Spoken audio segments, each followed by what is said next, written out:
మహాగణాధిపతయే నమః. ఓం గురుభ్యో నమః. ఓం శ్రీమాత్రే నమః. పరమేశ్వర స్వరూపమైనటువంటి జ్యోతిష, వాస్తు మరియు ఇతర అనేకమైనటువంటి శాస్త్రములను మనకు అందించినటువంటి మహర్షులకి నమస్కారం. హయగ్రీవ హయగ్రీవ హయగ్రీవేతి యో వదయత్ తస్స నిస్సరతే వాణీ జహ్నుకన్యా ప్రవాహవత్.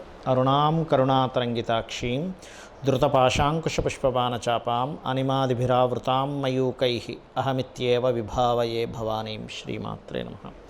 ప్రేక్షకులకి ఆ లలితాంబిక అమ్మవారి యొక్క అనుగ్రహం పరిపూర్ణంగా కలగాలని మనస్ఫూర్తి కోరుకుంటూ, ఈ యొక్క ఆగస్టు మాసంలో ద్వాదశ లగ్నాల వారికి, ద్వాదశ రాశుల వారికి, లగ్నం తెలియని వారి రాశి నుంచి చూసుకోండి ఏ విధంగా ఉండబోతుంది, గ్రహస్థితి ఏ విధంగా ఉంది అని చెప్పి చూసుకున్నట్లయితే మనకి వృషభ రాశిలో గురువు కుజుడు కలిసి ఉన్నారు. ఆ యొక్క కుజుడు 27వ తేదీ నుంచి మిథునంలోకి మారుతున్నాడు. కర్కాటక రాశిలో రవి 17వ తేదీ వరకు ఉండి 17వ తేదీ నుంచి తన ఓన్ హౌస్లోకి వస్తున్నాడు. సింహరాశిలో బుధ శుక్రుడు ఉండి బుధుడు 6వ తేదీ నుంచి వక్రగతి స్టార్ట్ అయ్యి 21వ తేదీ కర్కాటకంలోకి వెళ్తాడు. మరియు శుక్ర భగవానుడు మనకు శుక్రుడు 25వ తేదీ కన్యారాశిలోకి ఎంటర్ అవుతున్నాడు. సింహం నుంచి కేతుతో కలుస్తున్నాడు. సో సింహంలో కేతు శుక్రులు 25వ తేదీ నుంచి ఉంటారు. మరియు అదేవిధంగా మీనంలో రాహువు, వక్రించినటువంటి శని మనకి కుంభరాశిలో ఉన్నాడు.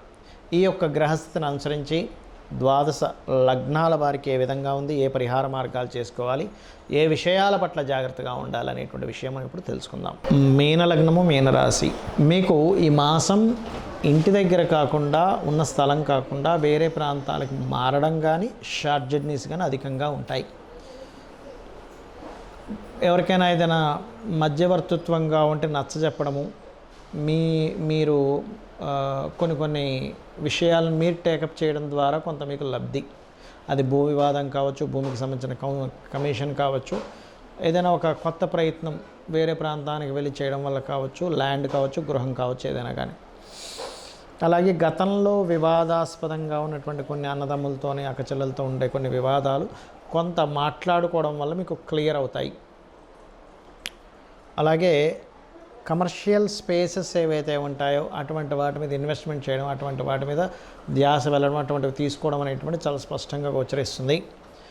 గవర్నమెంట్ కాంట్రాక్ట్స్ చేసినటువంటి ధనం రావడము, తండ్రి ద్వారా ధనం రావడము, లేదా మెడికల్ రంగాల్లో ఉండేటువంటి వారికి కొంతవరకు ఊరట లభించడము, మెడికల్ రంగాల ద్వారా, లేనట్లయితే రాజకీయ సంబంధించినటువంటి పరిచయాల వల్ల కొంతవరకు కాంట్రాక్ట్స్ రావడం అనేటువంటి స్పష్టంగా చూపిస్తుంది.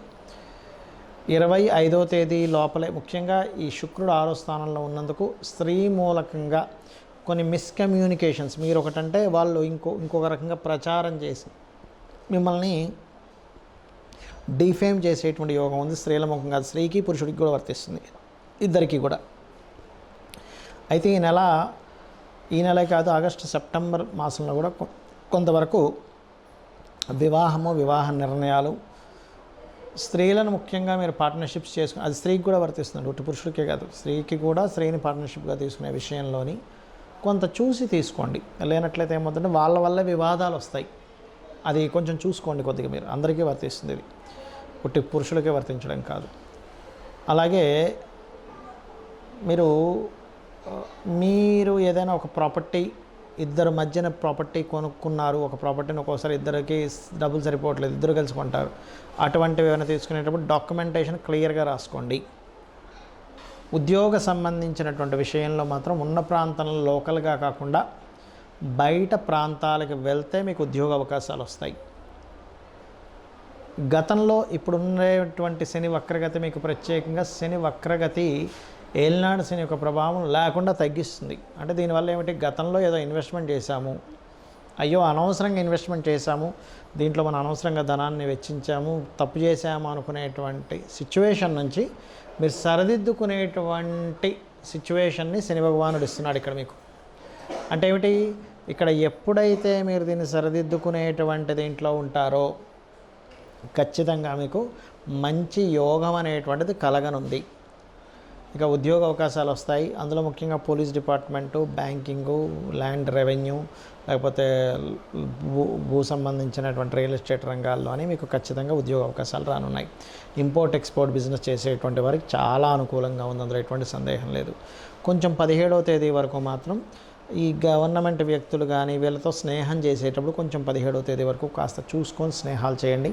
ఇక మీరు చేయవలసినటువంటి దేవతారాధన రాజరాజేశ్వరి అమ్మవారి యొక్క ఆరాధన, సుబ్రహ్మణ్యేశ్వర స్వామి యొక్క ఆరాధన చేయండి. మరియు సూర్య భగవాను ఎక్కువగా నమస్కారం చేసుకుంటూ ఉండండి. గోవుకి బెల్లము, క్యారెట్లు, మినుములతో చేసినటువంటి పదార్థం ఏదైనా సరే తినిపించండి. శ్రీమాత్రే నమః. మనం గోచార ఫలితాలు చెప్పుకునేటప్పుడు 90% ఆఫ్ పీపుల్కి కరెక్ట్గా జరుగుతున్నట్టు అనిపిస్తూ ఉంటే 5 to 10% ఆఫ్ పీపుల్కి ఏమవుతుందంటే ఇది ఈ వారం ఎందుకో నాకు కనెక్ట్ అవ్వలేదు, ఈ వారం అద్భుతంగా కనెక్ట్ అయిందని అనుకుంటూ ఉంటారు. దీనికి రీజన్ చెప్తాను నేను మీకు, గుర్తుపెట్టుకోండి. ఒకటేంటంటే గోచార ఫలితాలు కాలంలో ఇలా ఉందని చెప్పేది. దీనికంటే ముఖ్యంగా మీ యొక్క జన్మజాతకం. ఎందుకంటే మీకు ఇప్పుడు అద్భుతంగా ధనయోగం వచ్చే యోగం నడుస్తుంది అనుకోండి మీ పర్సనల్ చార్ట్లో, అప్పుడు గోచారంలో ధనయోగం అనేది బాగా సపోర్ట్ చేస్తుంది.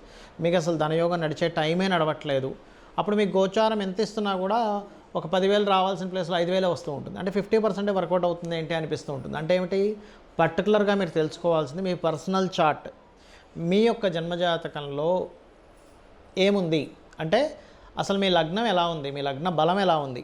లగ్నాన్ని బట్టి మనిషి యొక్క తత్వము, శారీరక తత్వం, మానసిక అంటే శారీరక తత్వం, మనిషి రూపు రంగు, అతను ఎందుకు ఇబ్బంది పడుతున్నాడు, ఏం చేస్తే అతను బయటపడతాడు, ఏం చేస్తే అతను స్ట్రాంగ్ అవుతాడు, ఏం చేస్తే అతను లైఫ్లో ఒక అద్భుతమైన స్టేజ్కి వెళ్తాడు అనేటువంటిది లగ్నం తెలుస్తుంది. అందుకని మీ లగ్నాధిపతి ఎక్కడ ఉన్నాడు, అదేదైనా పాపకత్తిరిలో ఉన్నాడా శుభకత్తిరిలో ఉన్నాడా అని తెలుసుకుంటూ దానికి తగ్గట్టుగా మీరు చిన్న మంత్రం చేసుకుని కూడా మీరు అద్భుతంగా మీరు రాణించవచ్చు. అంతేగాని లగ్నాధిపతి పాడైపోయాడు నా లైఫ్ ఇంతే అనుకోవడానికి లేదు. అదేవిధంగా ధనాధిపతి అంటే మీ లగ్నం ఏమైంది, మీ ధనాధిపతి ఎవరు, మీ ధనాన్ని ఇచ్చే కారకుడు ఎవరు, ఏ మార్గాల్లో మీకు ధనయోగం ఉంది. దీని మీద నేను అనేకమైనటువంటి వేల జాతకాలు పరిశీలన చేసి వీళ్ళకి ఎందుకు రాణించట్లేదు, వీళ్ళకి ఎందుకు రాణించింది అని చెప్పని పరాశర మహర్షి శ్లోకాలని వాటిని పరిశీలన చేస్తే వీళ్ళకి ఎందులో అయితే కలిసి వస్తుందో అందులోనే వాళ్ళకి కలిసి రావడం జరిగింది నేను చూసినప్పుడు. అలాగే ఒక్కొక్కసారి కొంతమంది మీడియేటింగ్ ద్వారా లాభము ఉంటుంది, మీడియేటింగ్ ద్వారా ఇబ్బంది ఉంటుంది. కొంతమందికి ఏదో ఒక మధ్యవర్తిత్వం చేయడం ద్వారా ఈ భూమి చేశానండి అందుకే అద్భుతంగా కలిసి వచ్చింది మాకు, ఆ ఒక్క ల్యాండ్ డీల్ వల్ల నాకు కోటీశ్వరుని అయిపోయాను అంటాడు. ఇంకొంతమంది మధ్యవర్తిత్వం వెళ్ళడం ద్వారా ఇబ్బంది పడతారు. ఎందుకు, ఆ మధ్యవర్తిత్వానికి కారకుడైన థర్డ్ లార్డ్ పాడవుతాడు. అదేవిధంగా 3వ స్థానం పాడైతే అన్నదమ్ములతో అక్కచెల్లెలతో గొడవలు వస్తూ ఉంటాయి. దానికి ఏం చేయాలి, కొంతమంది చూడండి ఏదైనా మాట్లాడితే ఆ మాట్లాడిన మాటే వాళ్ళకి నెగిటివ్గా ప్రొజెక్ట్ అవుతూ ఉంటుంది. ఎందుకు అలా అవుతుంది అనేటువంటిది కూడా చూసుకోవాలి. దానికి కారణం ఏమిటి అంటే థర్డ్ లార్డ్ ఎప్పుడైతే పాడయ్యాడో ఇటువంటి ఫలితాలు వస్తుంటాయి. అంటే 3వ స్థానాధిపతి పౌరుషము పరాక్రమము దారిద్ర స్థానంగా చెప్పారు. అదేవిధంగా గృహం, కొంతమంది చూడండి వాస్తుపరంగా ఒక ఇంటికి వెళ్ళాము చాలా అద్భుతంగా కలిసి వచ్చిందండి, మరొక ఇంటికి వెళ్ళాము ఇబ్బంది పడ్డామండి. అంటే ఏమిటి, అక్కడ వాస్తు దోషం ఉండొచ్చు, లేదా ఒక్కొక్కసారి మీకు వాస్తుపరంగా పనికిరాని దిశలో మీరు వెళ్ళి ఉండొచ్చు. కాబట్టి మీ యొక్క జన్మజాతకం ఏం చెప్తుంది, మీ పేరులో ఉండే మొదటక్షరాన్ని తీసుకొని గోచారంలో ఉండేటువంటి గ్రహాలు అట్ ది సేమ్ టైం మీ పేరులో ఉండే మొదటక్షరాన్ని వర్గుతో నిర్ధారణ చేసి ఏ డైరెక్షన్లో ఉండాలి. అదేవిధంగా సంతాన అభివృద్ధి, మీ ప్లాంటరీ పొజిషన్స్ ఎటువంటి ఫలితాలను చూపిస్తున్నాయి, సంతానాన్ని ఏ రకంగా మీరు గైడ్ చేయగలిగితే అభివృద్ధి ఉంటుంది. ముఖ్యంగా అతి ముఖ్యంగా ఇక్కడ ఏంటంటే రుణము, రోగము, శత్రుత్వము ఇవి కలగకూడదని కోరుకుంటూ ఉంటారు ప్రతి ఒక్కరు కూడా. మరి ఈ యొక్క విషయాల నుంచి బయటపడాలంటే మీ ఉపాసనా మంత్రం ఏంటో తెలియాలి, మీరు ఎవరిని ఉపాసించాలో తెలియాలి. సహజంగా మేషము వృషభము అనుకుంటే మేషానికి సూర్యుడు అండి, వృషభానికి విష్ణువు, మిథునానికి అమ్మవారిని చెప్తూ ఉంటాం. కానీ మీ పర్సనల్ చార్ట్లో మీరు ఏ దేవతాదేవి ఉపాసన రోజు ఉదయం పూజ చేసేటప్పుడు ఒక 20 నిమిషాలు 10 నిమిషాలు ఎవరిని మీరు స్మరించుకుంటే, ఎవరికి మీరు నిత్య ఆరాధన చేసుకుంటే ఈ రుణ రోగ శత్రువుల నుంచి బయటపడతారనేటువంటిది మీ జన్మజాతకంలో ఉంటుంది. అలాగే వివాహ సమయం కూడా మీరు ఏ సమయంలో వివాహం చేసుకుంటే మంచిది, 22కా 23 25 వయసులోనా 27 సంవత్సరంలోనా 30వ సంవత్సరంలోనా అని ఒక 5 టైమ్స్ వస్తుంది ప్రతి వ్యక్తికి వివాహ సమయం అనేది. ఆ పర్టికులర్ అంశంలో చాలామంది రాంగ్ టైంలో వివాహం చేసుకోవడం ద్వారా ఇబ్బంది పడుతుంటారు. ఆ రకంగా వివాహ సమయం కానీ, ఇన్వెస్ట్మెంట్స్ కానివ్వండి, లైఫ్లో జరిగేటువంటి టర్నింగ్ పాయింట్స్ కానివ్వండి, మీరు ఉద్యోగం చేస్తే బాగుంటుందా, వ్యాపారం చేస్తే బాగుంటుందా అనేటువంటి అనేకమైన అంశాలు, లేదా విదేశాలకు వెళ్తే బాగుంటుందా అనేటువంటిది మీ పర్సనల్ చార్ట్లో పర్టికులర్గా ఉంటుంది. అయితే ఇక్కడ అందరికీ సందేహం ఏంటంటే మరి ఈ గోచారం ఎందుకు చెప్పుకుంటున్నాము, ప్రతి నెల ఆగస్టు ఫలితాలు అంటారు, సెప్టెంబర్ ఫలితాలు అంటారు, వార ఫలితాలు అంటే ఎందుకు అంటే మీకుండే కండిషన్. అంటే అలాంటి ఇప్పుడు మీరు ఒక దగ్గరికి వెళ్ళాలి, ఈ రూట్లో బాగా ట్రాఫిక్ జామ్ ఉంది అని తెలిసింది, మనం ఏం చేస్తాం, అమ్మో ఆ రూట్లో ట్రాఫిక్ జామ్ ఉంది అయితే ఇంకో రూట్లో వెళ్ళిపోదాం అంటాం. అంటే ఏంటి, ఇన్ఫర్మేషన్ మీకు ముందుగా తెలిసినప్పుడు మనం ఆ రూట్ మార్చుకొని సరైన సమయంలో సరైనటువంటి ప్రదేశానికి వెళ్తాం. అంటే ముందుగా తెలిసేటువంటి ఇన్ఫర్మేషన్ గోచారం ఫలితం అనేటువంటిది. సో ఆ గోచార ఫలితాలు తెలుసుకుంటూ మీ యొక్క జన్మజాతకం తెలుసుకుంటూ జాతకంలో ఏదో దోషం ఉంది నా జీవితం ఇంతే అనుకొని భయపడకుండా అమ్మవారిని నమ్ముకున్నట్లయితే మీ యొక్క జన్మజాతకంలో ఉండేటువంటి దోషాలను అమ్మవారు బ్రహ్మని పిలిచి మరీ మీ యొక్క తలరాతను మారుస్తుందట. కాబట్టి ఈ రకంగా మీ యొక్క స్థితిగతులను తెలుసుకుంటూ గోచార ఫలితాల్లో ఎటువంటి పరిస్థితులు ఉన్నాయి అనేటువంటి దానికి తగ్గ మంత్రం చేసుకొని మీరు అమ్మవారి యొక్క అనుగ్రహానికి పాత్రలు అవ్వాలని కోరుకుంటూ శ్రీమాత్రే నమః.